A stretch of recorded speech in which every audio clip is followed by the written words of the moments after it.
सबसे पहले मैं आप सबको भगवान विश्वकर्मा जयंती की हार्दिक बधाई देता हूँ, हार्दिक मुबारकबाद देता हूँ।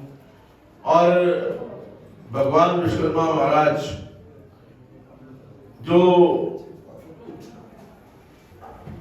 ब्रह्मांड के निर्माता हैं, हम उनको ब्रह्मांड का निर्माता कहते हैं। उनसे प्रार्थना करता हूं कि आपको दिन दुगनी रात चौगुनी उन्नति दे, आपका कारोबार जो है या जो आप मेहनत करते हैं उसका आपको बड़े से बड़ा फल मिले। हम भगवान श्री विश्वकर्मा महाराज की जयंती क्यों मनाते? भगवान विश्वकर्मा महाराज को हम ब्रह्मांड का निर्माता भी कहते हैं। उन्होंने जिस प्रकार से ब्रह्मांड की रचना की, रचा, ऐसे कि जिस प्रकार से एक कारीगर, एक मजदूर अपना घर या दूसरा कोई भवन बनाता है, उसी प्रकार से भगवान विश्वकर्मा महाराज ने अपने जो साथी हैं, अपने अनुयायी हैं, उनको ये आगे बढ़ने की प्रेरणा दी। आज जो जयंती का अवसर है, हम इसलिए भी मनाते हैं कि जो आने वाले कल है, हमारा बच्चे हैं, नौजवान हैं, युवा हैं, उनको हमारे उन महापुरुषों के बारे में, उन हमारे जो युग निर्माता हैं उनके बारे में भी ज्ञान हो कि वो किस प्रकार से उन्होंने इस ब्रह्मांड के निर्माण में अपना सहयोग दिया। आज जिस पंचकूला के अंदर हम बैठे हैं, वो पंचकूला इन्हीं मजदूर भाइयों की, लेबर्स की, राज मिस्त्री, चाहे वो बढ़ई है, कारीगर है, उन्हीं की देन है। मैं तो कहा करता हूं, यदि भक्त नहीं होते तो भगवान कहां होता? यदि भक्त नहीं होते तो भगवान कहां होता? यदि ये मेरे मजदूर भाई ना होते तो चंडीगढ़ पंचकूला भी ना होता, क्योंकि इसका निर्माण उन्होंने अपने कंधों पर, कंधे के ऊपर ईंट उठा करके, कंधे के ऊपर सीमेंट का थैला उठा करके, सिर के ऊपर तसला उठा करके ये जो भव्य बिल्डिंग बनाई है जिसके अंदर हम रह रहे हैं, ये इन्हीं मेरे भाइयों की देन। चाहे वो उत्तर प्रदेश से आए हुए भाई हैं, चाहे वो बिहार से आए हुए भाई हैं, देश के अन्य किसी हिस्से से आए हुए मेरे भाई हैं, उन्होंने इस पंचकूला और चंडीगढ़ के निर्माण में बड़ा भारी सहयोग दिया है। आज मैं समझता हूं कि हम उन अपने मजदूर भाइयों को नमन करते हैं कि जिन्होंने अपनी मेहनत के बल पर, जिन्होंने अपने पुरुषार्थ के बल पर, जिन्होंने अपने परिश्रम के बल पर इतनी बड़ी बड़ी बिल्डिंगें बना करके एक भव्य स्वरूप हमारे सामने पेश किया है। भगवान विश्वकर्मा जिन्होंने, जिनकी हम पूजा करते हैं, आज लगभग जब हम छुट्टी की बात करते हैं, छुट्टी वो केवल इसलिए नहीं कि हमने छुट्टी मनानी है, हम अपने सभी औजार, किसी भी आप इंडस्ट्री के अंदर चले जाइए, बड़ी फैक्ट्री में चले जाइए, आज उन औजारों की जो निर्माण करने में सहयोगी हैं उनकी पूजा करते हैं, क्योंकि वो हमें हमारी रोजी रोटी देती है। इसलिए हम उनकी पूजा करते हैं कि वो हमारे श्रम को और चार चांद लगाते हैं। इसलिए आज इस अवसर पर जब हम सब मिलकर के भगवान विश्वकर्मा जी की जयंती मना रहे हैं, तो मैं तो आपसे कहूंगा कि उन्होंने जो संदेश दिया था कठिन परिश्रम का, मेहनत करो, परिश्रम करो, सच्चाई के साथ चलो और आगे बढ़ो, तो उसी का परिणाम है कि आज मेरे बहुत सारे भाई हैं, मैं जानता हूं कि आज से 20-25 वर्ष पहले पंचकुला में आए, चंडीगढ़ में आए, एक मजदूर के नाते काम शुरू किया और आज मुझे बड़ी खुशी है कि बहुत बड़े बड़े कॉन्ट्रैक्टर, ठेकेदार जिनके पास 150 नहीं हजारों लोग काम कर रहे हैं, आज ऐसे बड़े बड़े हमारे ठेकेदार भाई जिन्होंने अपनी मेहनत और अपने परिश्रम के आधार पर आज अपना काम खड़ा किया है, इसकी बात की हमें बड़ी खुशी है।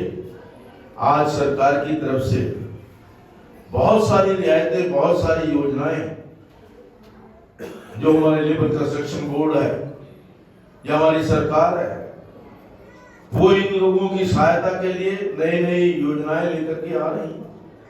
मजदूर भाइयों को मैं एक निवेदन करना चाहता हूँ, अपने सभी ठेकेदार भाइयों को भी निवेदन करना चाहूंगा कि जो भी मजदूर भाई आपके साथ काम कर रहा है उसका रजिस्ट्रेशन जरूर कराएं। रजिस्ट्रेशन बहुत आवश्यक है, क्योंकि सरकार की कोई भी योजना, सरकार की कोई भी स्कीम आपको तब तक नहीं मिलती जब तक आप लेबर कंस्ट्रक्शन बोर्ड के अंदर रजिस्टर्ड नहीं। आज बहुत बड़ी योजनाएं छोटे छोटे बच्चों की पढ़ाई से लेकर के, चाहे वो आपके बच्चे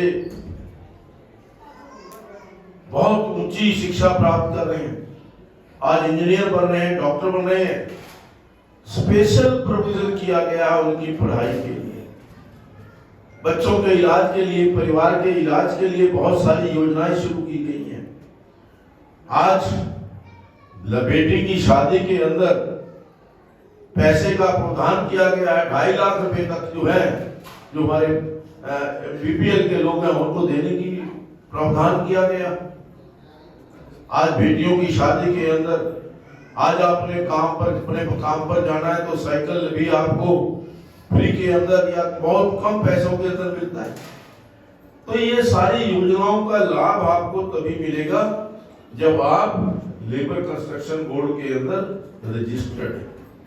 तो मेरा आपसे निवेदन है कि आप जो ठेकेदार भाई हैं वो तो बहुत सारे रजिस्टर्ड होंगे, लेकिन उनके साथ जो मजदूर काम करते हैं, क्योंकि यदि मजदूर भर पेट करके रात को सोएगा, पूरा खाना खा करके सोएगा, तभी वो अगले दिन अच्छे ढंग से काम कर पाएगा।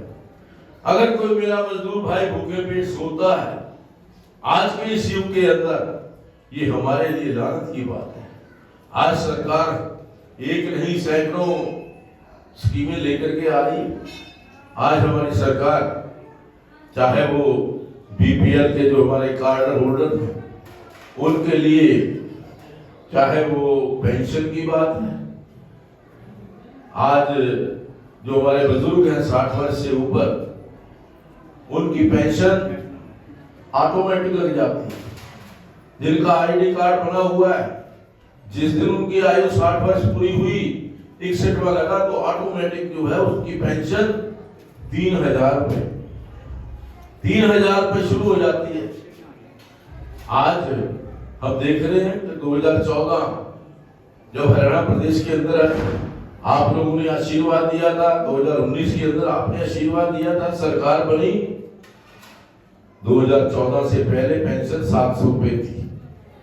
700 रुपए भी वो 48 साल के अंदर 1966 से लेकर के 2014 तक आप गिनिए, 48-49 साल के अंदर तो 700 रुपए बढ़े थे, और हमारी सरकार ने 9 साल के अंदर 2300 रुपए बढ़ाए।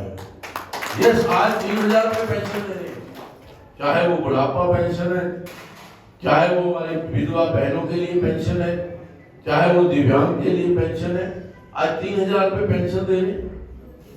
आज हमारे देश के यशस्वी प्रधानमंत्री जी जिस प्रकार से पूरे देश के गरीबों की मदद करने के लिए आयुष्मान कार्ड की योजना लेकर के आए, यानी उस गरीब आदमी के हाथ में हर साल के लिए 5 लाख रुपए का ड्राफ्ट नरेंद्र मोदी जी ने पकड़ा दिया। एक साल के अंदर 5 लाख रुपए तक का इलाज बिना 1 रुपया खर्च किए किसी भी हॉस्पिटल के अंदर, चाहे वो सरकारी हॉस्पिटल है, चाहे वो गैर सरकारी हॉस्पिटल, प्राइवेट हॉस्पिटल है, कोई भी बड़े से बड़ा हॉस्पिटल है, उसके अंदर जाकर के आप इलाज करवा सकते हैं। आपको 1 रुपया भी देना नहीं पड़ेगा। इससे पहले क्या होता था कि गरीब आदमी के घर में बड़ी बीमारी कोई आ जाती थी, उसका गरीब आदमी इलाज नहीं करवा सकता था, वो घर के अंदर ही पड़ा उसकी डेथ हो जाती थी, क्योंकि गरीब आदमी को ये लगता था मेरे पास पैसा नहीं है, इस बीमारी के इलाज के लिए तो लाखों रुपया चाहिए, मैं कहां से लाऊंगा। लेकिन नरेंद्र मोदी जी ने उन गरीब लोगों की सुनी, उन पिछड़े हुए लोगों की सुनी, उन जो बिलो पॉवर्टी लाइन है उन लोगों की सुनी, और उन लोगों के लिए 5 लाख रुपए का आयुष्मान कार्ड लेकर के आए। आज गरीब हमारी बहनें बैठी हैं, घर के अंदर बहुत सारे परिवार ऐसे थे जहां चूल्हा नहीं था, गैस के कनेक्शन नहीं थे। पूरे देश के अंदर 13 करोड़ महिलाओं को चूल्हा जो है वो फ्री के अंदर दिया। ये बहुत बड़ी योजना। आपको याद होगा जब स्वच्छता अभियान शुरू हुआ, आदरणीय नरेंद्र मोदी जी ने कहा कि हर घर के अंदर शौचालय होना चाहिए, अंदर शौचालय होना चाहिए, ताकि माताओं बहनों को सुबह तड़के जाने से जो तकलीफ होती है वो ना हो, अपने घर के अंदर अच्छा शौचालय बने। उसके लिए 12,000 रुपये और 18,000 रुपये वो जो थे गरीब परिवारों को दिए गए। हर घर के अंदर पानी आए, हर घर के अंदर नल लगे और नल के अंदर जल हो। लगभग 11.5 करोड़ लोगों के घरों के अंदर नल के जो है अब हर घर के अंदर लगे हुए। आपको याद होगा पहले गलियों के अंदर एक नल का होता था, हैंडपंप होता था, या सरकार एक नल का लगा देती थी, उसके ऊपर भीड़ लगी जाती थी। लेकिन आज हर घर के अंदर नल का ये हमारी सरकार ने लिया है। आज जिस प्रकार से चाहे वो शिक्षा का क्षेत्र है, चाहे वो स्वास्थ्य का क्षेत्र है, हर रोज मैं पंचकूला की अगर बात करूं, अभी ओम प्रकाश जी कह रहे थे कि 5,000 करोड़ रुपए के विकास के काम, मैंने तो कहा है कि हमने एक किताब भी छापी है, अभी 1-2 दिन के अंदर वो आ जाएगी। एक एक काम का ब्यौरा दिया है कि कौन कौन से काम के ऊपर कितने पैसे खर्च हुए। 124 काम उसकी लिस्ट जारी की है, और 124 काम भी ऐसे ऐसे नहीं कि हमने 44 नए ट्यूबवेल लगाए हैं, वो 44 को एक ट्यूबवेल गिना है, एक काम गिना है। 53 नए कम्युनिटी सेंटर बनाए हैं, 53 नए कम्युनिटी सेंटर, उसको एक काम गिना है। आगे क्या होता था, एक कम्युनिटी सेंटर बन जाता था, सब जाकर आते वहां कम्युनिटी सेंटर बना दिया। हमने वो जाकर के उनको हर गांव के अंदर कम्युनिटी सेंटर, शहर के अंदर हर सेक्टर के अंदर कम्युनिटी सेंटर। आपको याद होगा 2014 से पहले 8 घंटे 7 घंटे या मैक्सिमम 10 घंटे लाइट आती थी। आज लाइट 24 घंटे आ रही है कि नहीं आ रही? आज कोई कट तो नहीं लगता। आज यही फर्क है। आज पानी की कोई कमी नहीं है। हम पिछले 9 साल के अंदर जो योजना पिछले 15 साल से अटकी हुई थी, हमें पानी की अलॉटमेंट पंजाब से भाखड़ा कैनाल से 2000 के अंदर हो गई थी, लेकिन वो पानी भाखड़ा का पानी पंचकूला के अंदर नहीं आया था, क्योंकि 25 किलोमीटर लंबी लाइन डलनी थी। वो लाइन नहीं डली, इसलिए पानी नहीं आया। आप लोगों ने आशीर्वाद दिया, आप लोगों ने चुन करके भेजा। सबसे पहला काम हमने वो किया कि भाखड़ा कैनाल से कजौली वाटरवर्क से हमने पानी लेकर के। आज पानी की कमी पंचकूला के अंदर नहीं है। चाहे वो सड़कों की बात कर लीजिए, आज सड़कें जो है नेशनल हाईवे जो बने हैं, नेशनल हाईवे 73, मैं कहता हूं कि ये पंचकूला की इसने तस्वीर बदल दी। जो जमीनों के रेट 2014 से पहले कोई 10 लाख रुपए किला, कोई 8 लाख रुपए, कोई 5 लाख, आज 8 करोड़ रुपए किला हो गया। मैं तो सुनकर के हैरान होता हूं कि 8 करोड़ रुपए किला जो सड़क के किनारे। ये इतना विकास या इतनी तरक्की क्यों हुई, कैसे हुई? लोगों ने आज ये एक मन बना लिया है कि हमने अगर अपनी रिहाइश करनी है तो पंचकूला के अंदर करनी है। पंचकूला रहने की दृष्टि से सबसे सुरक्षित, सबसे सेफ शहर माना गया है। आज पंचकूला के अंदर जिस प्रकार की स्वास्थ्य सेवाएं हमने दी, जो पुराने साथी बैठे हैं 2014 से पहले ये जो 6 सेक्टर वाला हमारा हॉस्पिटल था, सिविल हॉस्पिटल 100 बेड का था, आज ये सिविल हॉस्पिटल 500 बेड का बन गया, 500 बेड। और उस टाइम इसके अंदर कोई भी सुविधा नहीं थी, ना MRI थी, ना CT स्कैन था, ना डायलिसिस था, ना कैथ लैब थी, ना वहां पर ब्लड बैंक था। लेकिन आज वहां पर ये सारी सुविधाएं हमने उपलब्ध कराई हैं और पूरे का पूरा हॉस्पिटल जो है वो एयर कंडीशन बना। ये मैं समझता हूं कि आज 500 करोड़ रुपए की लागत से आयुष का जो एम्स बन रहा है माता मनसा देवी के चरणों के अंदर, वो आयुष से, आयुर्वेदिक पद्धति से जो पहले जमाने के अंदर हम इलाज करते थे, आज वो पद्धति फिर से दोबारा सामने आई है। क्योंकि सबको पता है कि आयुर्वेदिक का द्वारा किया गया इलाज वो स्थायी होता है। जो हम ये जो दूसरा अंग्रेजी इलाज कराते हैं, एलोपैथिक का इलाज करते हैं, वो एक टेम्परेरी इलाज होता है, उससे नुकसान ज्यादा होता, फायदा कम हो। इसी प्रकार से आज परिवहन की मैं बात करूं, हमारे साथ कितना अन्याय था। हरियाणा प्रदेश के 22 जिलों में से 21 जिलों के अंदर हरियाणा रोडवेज के डिपो थे। पंचकूला केवल एक ऐसा जिला था जहां हरियाणा रोडवेज का डिपो नहीं था। हरियाणा रोडवेज का डिपो था चंडीगढ़ के अंदर। मैंने मुख्यमंत्री जी से कहा कि हमारे साथ तो इतना बड़ा भेदभाव कि हर जिले के अंदर हमारे जो छोटे छोटे जिले वहां भी रोडवेज का डिपो है। आज मुझे ये बताते हुए खुशी हो रही है कि आज रोडवेज का डिपो भी बन गया, रोडवेज की वर्कशॉप भी बन गई है। लगभग 83 करोड़ रुपए की लागत से जो आज वर्कशॉप पंचकूला के अंदर इंडस्ट्रियल फेज 2 के अंदर बनी है। मैं समझता हूं कि हमने प्रयास किया है कि जो आपने आशीर्वाद दिया है विकास के लिए, हमारा प्रयत्न है कि पंचकूला जो बहुत साल तक उपेक्षित रहा, मैं थोड़ी सी बात नौकरियों की करके अपनी बात को समाप्त करूंगा। पहले जो सरकारें थी, नौकरियां सिर्फ या तो रोहतक वालों को मिलती थी या भिवानी वालों को मिलता है। पूरा न मान लीजिए जो बैठे हैं भाई, कुछ बहुत अगर रोहतक वाले बैठे हो, नौकरी मिलती थी, एड्रेस पंचकूला का लगाते थे, नौकरी मिलती थी उधर वालों।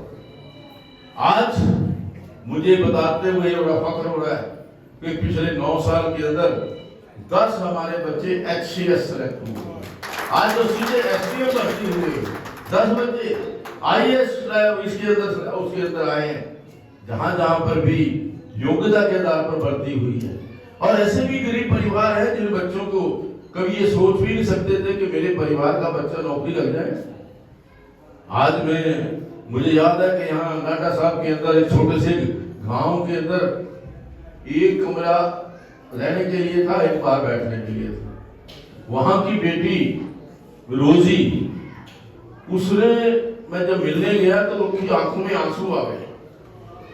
कह रही सर मैंने तो उम्मीद ही छोड़ दी थी, मैंने 2 बार या 3 बार एग्जाम पास कर लिया पर इंटरव्यू में मेरा नंबर नहीं आता था।